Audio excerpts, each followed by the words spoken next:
Premium Triplex Villas at Kollur, APR Projects. కానీ ఆ రోజుల్లో అన్ని మిస్టరీ డెత్లే, ఎస్పెషల్లీ లేడీ ఆర్టిస్టులు. ఎవరిది తలుచుకున్నప్పుడు చాలా బాధ వేసింది, ఏంట్రా ఇలాంటి చావు వచ్చింది, ఎంత గొప్పగా బతికిందిగా. ఫటాఫట్ జయలక్ష్మిని నాకు చాలా బాధ అనిపించింది. ఊరేసుకొని చనిపోయినావా? గుర్తులేదు రోషన్ గారు, బట్ పక్క వీధులు మావి. నేను కూడా ఒకసారి చెప్పినట్టున్నాను, వద్దు పెద్దోళ్ళతో గోక్కుంటున్నా వద్దు అని చెప్పినట్టున్నాను.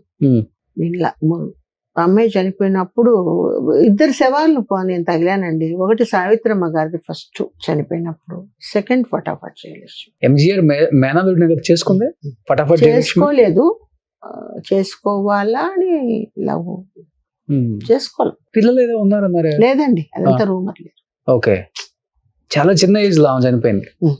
32-30 అంతే.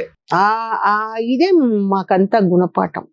ఓకే, అంటే నేను నేర్చుకున్నా ఇది. ఎందుకంటే మా కళ్ళ ముందు యాక్ట్ చేస్తూ నువ్వు అమ్మాయి చనిపోయింది, నిద్ర మాత్రలు తిననుకుంటా, ఉడి కాదు నిద్ర మాత్రలు. కానీ మంచి ఆర్టిస్ట్ అండి ఫటాఫట్ జయలక్ష్మి గారు. ఇప్పటికి తలుచుకున్నప్పుడు అనిపిస్తుంటది ఆమె గురించి. నేను చాలా చోట్ల కూడా చెప్పాను, చచ్చి సాధించడం కాదు బతికి సాధించండి అని కూడా చెప్పాను కొన్ని సందర్భాల్లో. ఎందుకు చావాలండి, వాడెవడో తప్పు చేశాడని మనం ఎందుకు చచ్చిపోవాలి? సినిమాలలో ఇన్ని క్యారెక్టర్స్ వేస్తారు, జీవితంలో ఒక క్యారెక్టర్ కోసం డిప్రెషన్ లోకి వెళ్ళిపోయి చనిపోతారు ఆర్టిస్టులు.